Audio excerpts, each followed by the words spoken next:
Welcome back to another episode of the In the Field podcast. My name is Colby Dime with the Allen County Extension Office here in Scottsville, and my co-host with me today. I'm Jason Phillips. I'm the Ag Agent in Simpson County. And I'm Adam Huber. I'm the Ag Agent in Monroe County.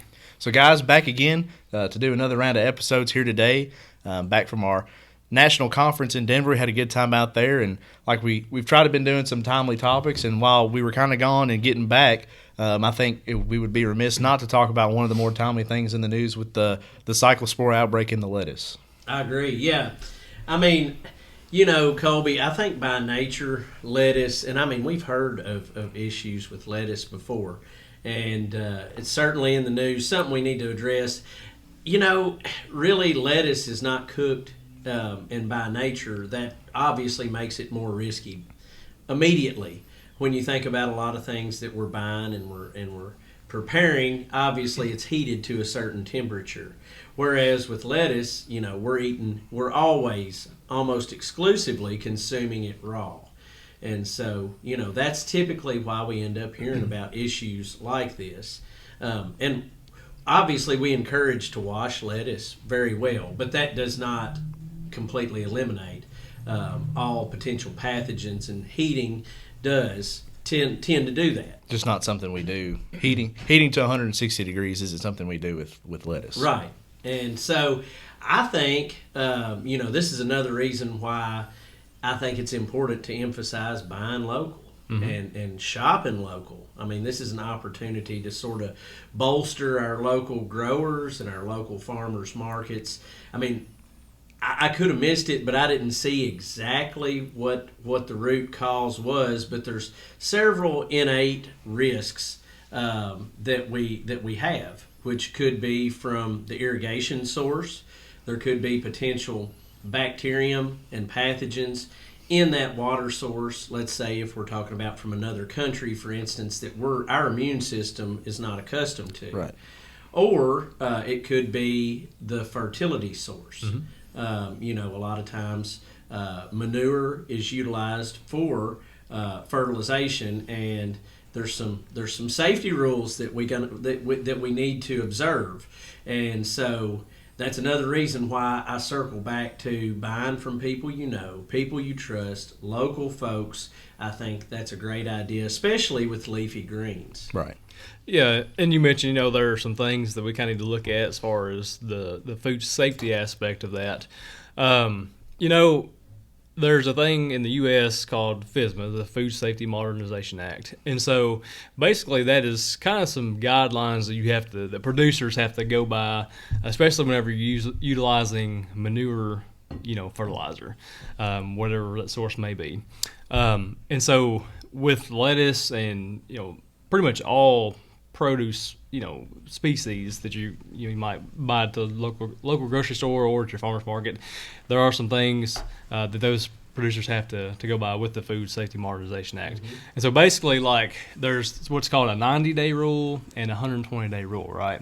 And so what that means is there are certain vegetable species that require 120 days after applying a manure-type fertilizer before you can it can't have contact with the soil for 120 days with some vegetable species. And then the 90-day rule, which means that, you know, it can't have in contact with the soil for 90 days. And so the 120-day rule applies to things like lettuce, vining crops, basically anything that's touching the soil, and then your Potatoes, things that are directly in contact with any the soil rooted vegetables are higher risk Right. when we're using a manure fertilizer. Right. And then, of course, the 90-day is anything that's above the ground, tomatoes, you know, tree fruit, crops, you know, any of those that are going to be growing above the ground. Not directly in contact. Yeah.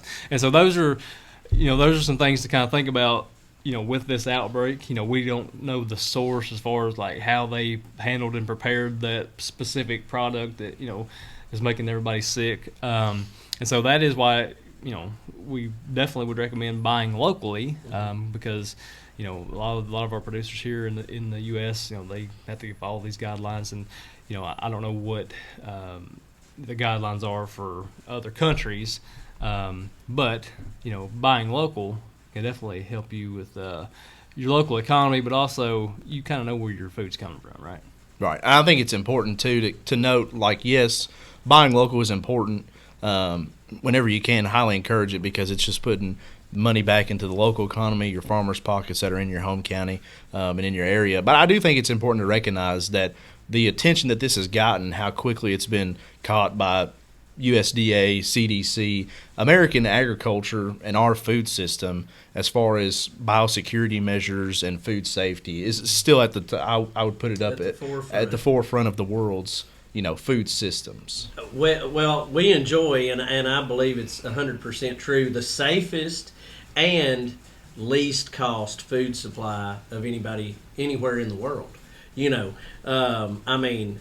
we look at our disposable income, actually a really small percentage of that goes to food, whereas in other countries, that's a lot bigger number in terms of percentage. But we are very diligent about food safety, and I know all our local folks, all our local producers, they're selling to people they know, they're selling to their friends, they're selling to their neighbors, they're selling to local grocery stores, and the last thing they want, and first off, they've been trained. They know how to handle food properly, how to handle produce properly, but also they do not want, any of this negativity.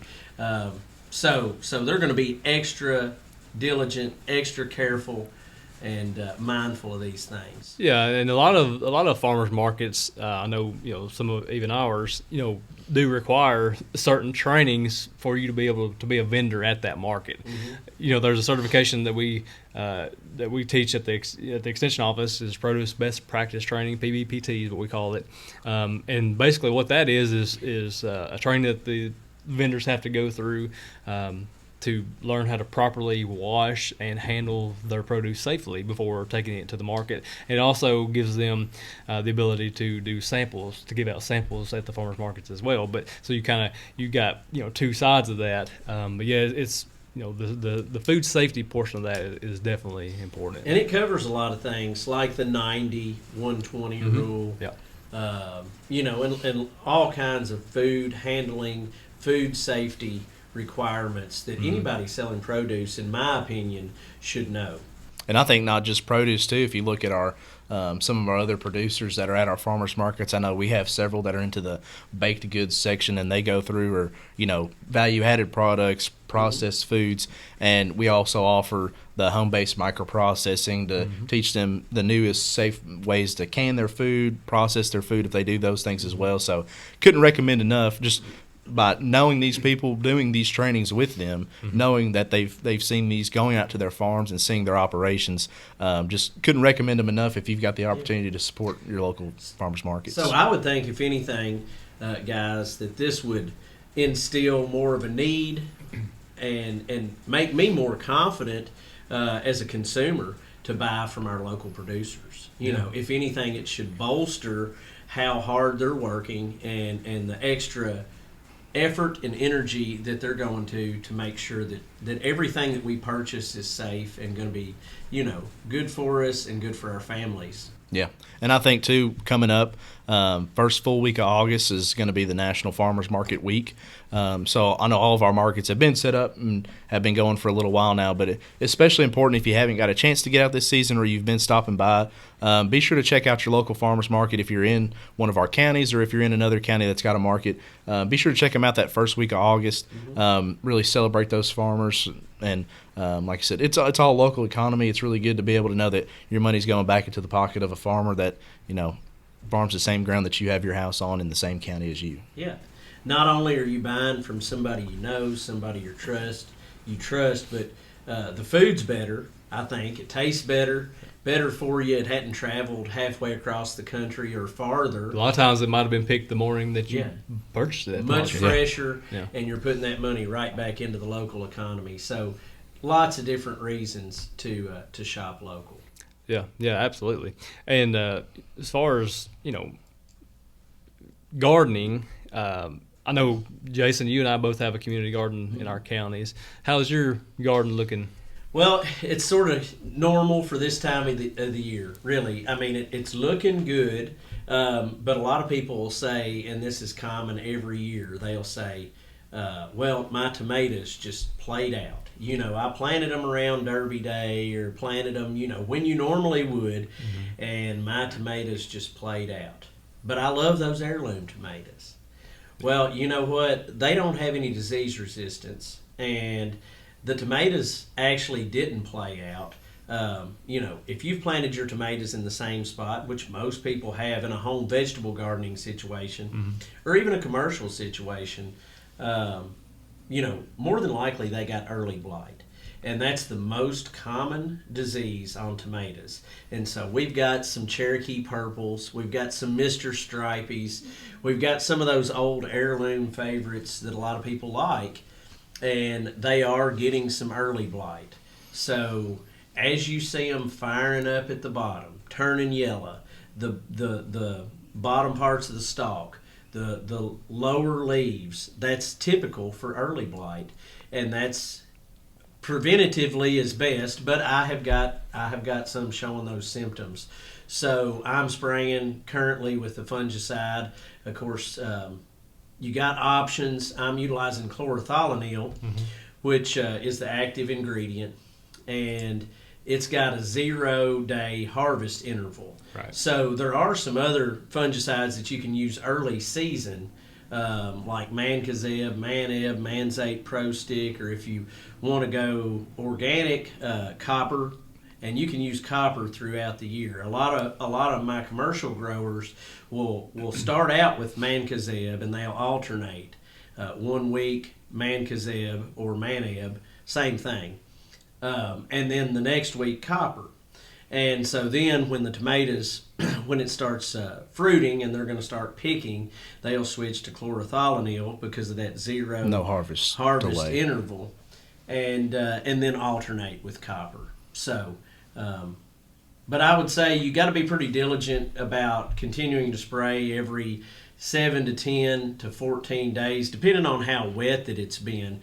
That disease will spread more quickly if it's been wet and humid. Right, and you talked about being wet and humid. This year, it's kind of funny. This year we started out extremely dry, and in the past couple months, it's just been like I don't think we've missed a week without a heavy rain. No, doesn't seem like. And that tends to a lot of those fungal spores are in the soil, right?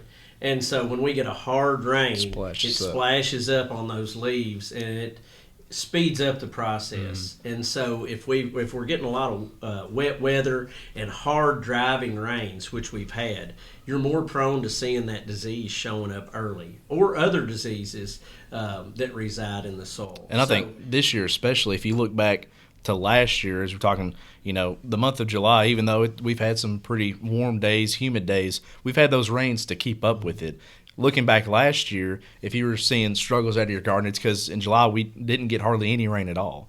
So it's that trade-off. Like, you know, yes, you might have to do more diligent as far as scouting for diseases, but as long as we're getting some rains, you'll take the rains. And I'm specifically talking about early blight, but that fungicide's also going to help out with other fungal diseases as well. But early blight's the most common. That's what we're experiencing. Yeah.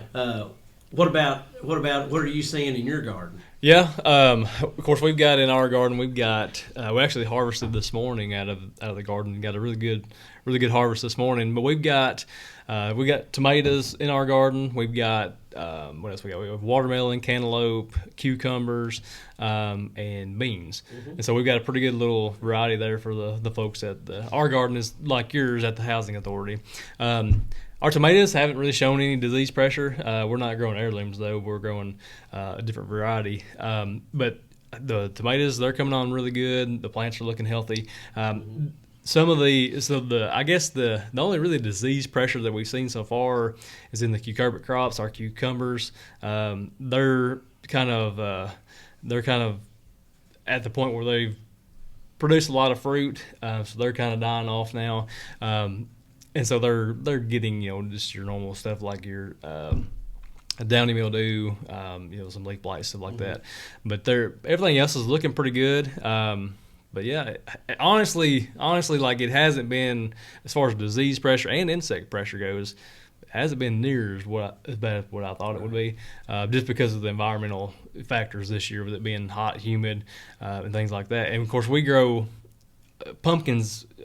Personally, we grow pumpkins, and I hate to say this, but we plant pumpkins in June, so like the middle of June, and it's been so wet.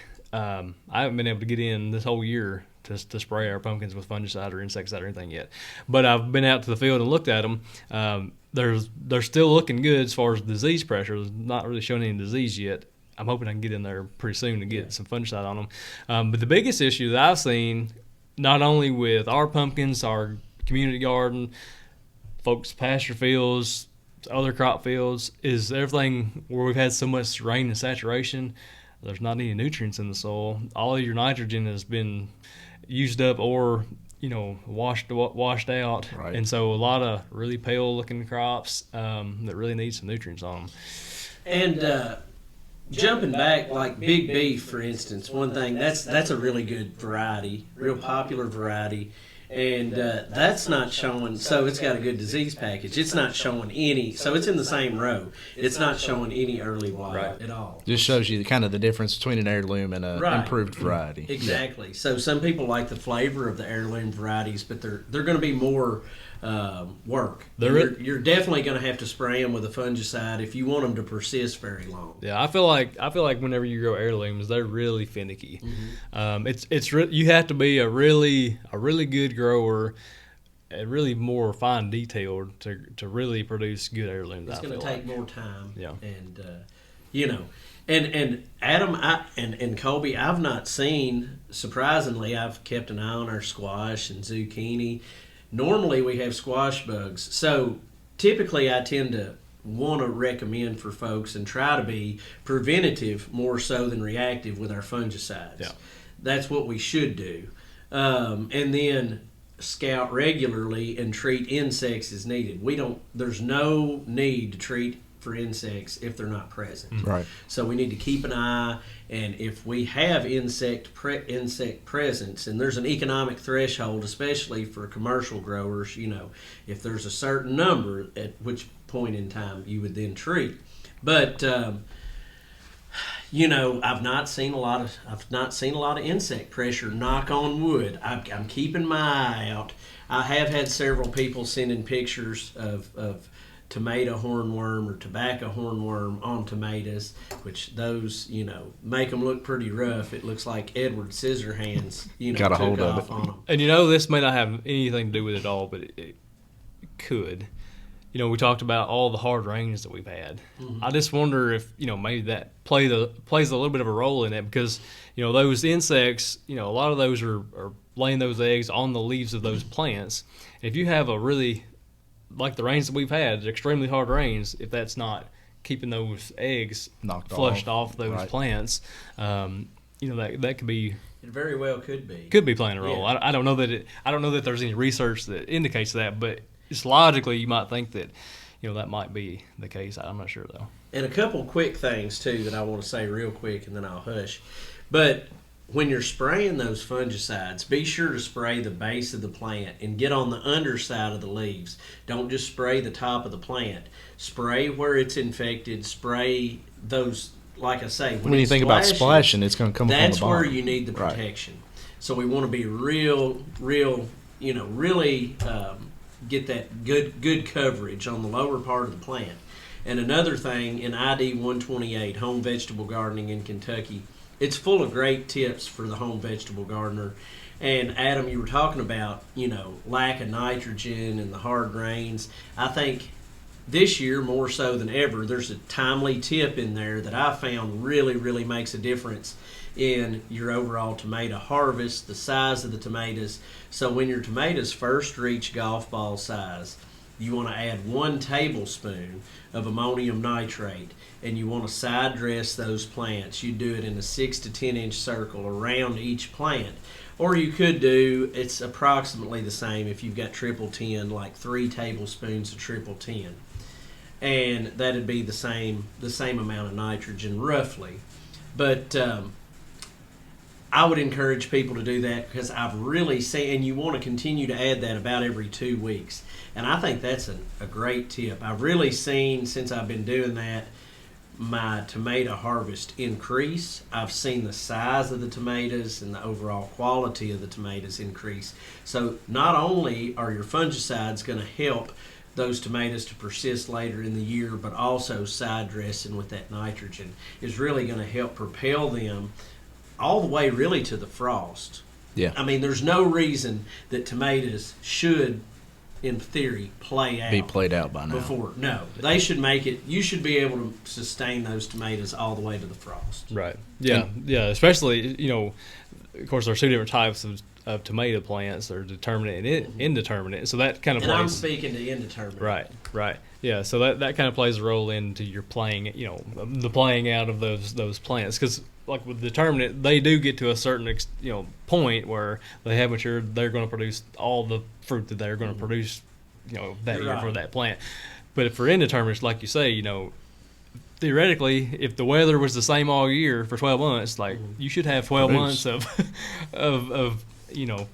fruit on those, because they should theoretically keep growing and producing more fruit. So. But I think going back to talking about tomatoes playing out, and like we've said, a lot of times normally we would see a little bit more disease pressure, but I feel like our squash and zucchini plants, like I know mine at the house, they have just ran their course. They didn't really face any disease pressures, but they have kind of played out. I think it's an important time too, if maybe you just want to have a second round of squash and zucchini, maybe you didn't get as much as you wanted to out of the first one. This first little bit of August that we're coming up on is kind of the right time to go back in with the round two if you want to get another full crop in before our usually late mid-October frost. But it's super important, and even if if you want to start it from seed, it'll still be plenty of time. But if you could get one started in a greenhouse and get a transplant in the ground, you can start getting some more squash and zucchini, cucumbers, or those crops pretty quickly. If you want to do a second round of that, just probably have to stay, as we get into August, you'll probably definitely have to stay on top of watering it a little bit more as it's taken off, depending on how these rains hold up that we've been seeing through July. Yeah, one other thing that I've noticed, and I agree with that 100%. One other thing that I've noticed in maintaining ours is the weed pressure. We continue to get a lot of rain, which means it's good for what our desirable crops, but weeds like it too. So we've had a lot of grass growing or trying to grow in our garden. So we've had to spray it with clethodim, which is a selective herbicide for grass. And there's several different names for that, but the active ingredient is clethodim, and it's labeled for use in home vegetable gardens. And I would encourage you to read the label about harvest intervals and all those things. But that is one way that we can control those grass weeds in our garden. We put down really good weed fabric in between the rows, but there is, anywhere there's bare dirt, when you plant it, there's going to be weeds. You can rest assured. And so actually within the row, we've got some weeds, but those we've been trying to stay on top of them and spraying them with clethodim to keep that weed pressure down, because obviously that can harbor insects. It competes with your desirable crops for nutrients. So we've definitely seen how having some grasses and stuff, especially in our tomatoes or any solanaceous crops, I feel like anything we've seen, that the thrips population this year, as we've touched on earlier, has been through the roof, and that's where they like to overwinter and live, is on those weeds and grasses on the edge of your fields and of your gardens. So definitely keeping it clean to cut down on those is as hard of a year as it's already been. For sure. Yeah. And we're lucky here in Kentucky that we have, a lot of times we are kind of down on the climate here as far as too hot, too cold, whatever. But here in Kentucky, we're pretty lucky because we have the ability to grow almost 7 months out of the year. So we can go spring, summer, and fall plantings, right?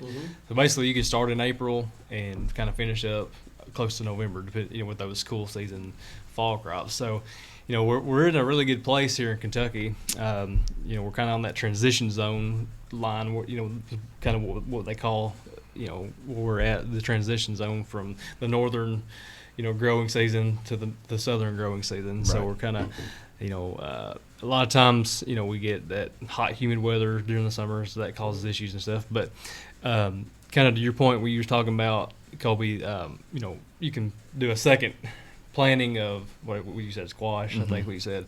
That's why it's important to look at your first planting, those maturity dates, because with all species, there are different maturity dates depending on what variety or cultivar that you're planting. So if you kind of look at your planting, I said dates, didn't I? You're planting your maturity dates, is what I meant. If you look at those maturity dates, you can kind of, if you plan it out right, you can really, if you start in April and you're planning to do, go to November, you can get several harvests from. Right. And we talked about, earlier when we talked about the stuff with the lettuce, the issues with the lettuce. If you're going from a whole, one entire growing season, growing that on your own, you don't necessarily have to. You can get several months of your own food. I mean, you're growing for more than half the year. And there's lots of different strategies, but like talking about determinate tomatoes, some growers, for instance, want to grow indeterminates and foster those tomatoes, through the whole season. Yeah. But I've got some commercial growers that strategically plant determinate varieties, bush type. Yeah. That's when you hear determinate, that's a bush type tomato, if you've ever heard that term. And they'll stagger their plantings accordingly, knowing that those tomatoes, they've got a really defined harvest window. And so they plan out their growing season and they'll stagger plantings to get them through. So there's lots of different ways to do it, but we are blessed in the fact, and we've got information and publications that are going to tell you when to plant various crops for the spring, summer, and fall gardens. Yeah, and we even have some, less of our home gardeners, but some of our commercial producers I know here in Allen County. We have some that 12 months out of the year they've got something in the ground, and it does take a lot of, especially if you think what our end of January was like. It takes a lot to keep a high tunnel or a greenhouse warm during those dead of winter months, but definitely not a whole lot of places I feel like can say that they, even though it is tough, it's possible to put something in the ground for all 12 months out of the year. Yeah, the Mennonites here, they call their winter high tunnels hot houses, and they have wood stoves in there, and they'll have half grown tomatoes in February, right, to get that early market. Yeah, because that's the thing is if you're the first one to bring a ripe red tomato, you set the price. Yeah, and so that's hard. Do you know how many times in the night they probably have to get up to stoke the fire and add wood? Yeah. It's hard work. It really is hard. Those are some of my favorite. Those are some of my favorite farm visits. You get out of the truck, Carhartt's on, and you go in there. There's 95, and it feels like you're in your grandma's basement. It's all nice and toasty. Yeah. But no, it is pretty impressive to see some of them that really do produce for literally a whole year worth of crops. But guys, it's been great to talk about home gardening. Like I said, started off talking about our lettuce issue that we've been dealing with and our food safety, but it's important that with our resources and the local resources we have in our communities, if you are interested in growing your own food or buying from some of your neighbors and local farmers, it's definitely possible. Yeah. And if you're interested in we talked about the PBPT trainings and all the trainings and stuff that we do, micro-based processing, all that stuff. If you are interested in that, even if you do or don't grow your own, produce, it's good stuff to learn. You can still come. All those trainings are through the University of Kentucky Cooperative Extension Service. We teach those here in the county. So if you're interested in, taking those courses, getting those certifications, reach out to your county, and we would love to teach you how to, wash your own, how to wash your food properly, handle it properly, all the things. So, because even if you're not canning or preserving to sell, if you're doing that just in your home for yourself, it's important to know how to do that safely for you and your family. Yeah, absolutely. For sure. And one thing I would mention real quick in closing is that we've got, and I referenced it earlier, home vegetable gardening in Kentucky. It's like a home vegetable gardener's Bible. I mean, lots of tips, tricks, things to get you through the growing season. And then we've got a commercial vegetable production guide if we've got any commercial growers that are listening. And when I say commercial, you don't have to be huge. You're just growing it for profit. You're growing it to sell. And so there are little different things that you might want to do if you're a commercial grower. And I would encourage people to contact their local extension agent if they've got questions. You know, we talked about early blight, and we talked about some different diseases that you may see in the vegetable garden. And the longer that things grow, the more apt they are to get a disease. I mean, that's just the way that it is. And so what I would encourage you to do is, in order to treat it properly, we need to know what it is. So reach out to your local agent for agriculture and natural resources wherever you're located. In Kentucky, there's one in every county. But we also got the plant disease diagnostic lab that we can send those plants off to. And so, you know, in order to treat those properly, we need to know what we're dealing with. And so if you've got questions, just give us a call and we'll come out. We'll help you out. You can send us pictures. We do farm visits. So I know we're here to help. We're here to help our local stakeholders and local folks in the community. Absolutely. Well, like we said, guys, be sure to check out first week of August. There's National Farmers Market Week. If you're in Allen, Simpson, or Monroe, our farmers market set up at our extension offices. If you're outside that area, just check in with your local extension office or just check in with your local farmers market, wherever they may set up, and go support your local farmers. As always, UK is an equal opportunity provider, so this is for everybody. If you've got any questions about any of the stuff we talked about today, just be sure to get in touch with us or your local extension office, and we'll see you next time on In the Field.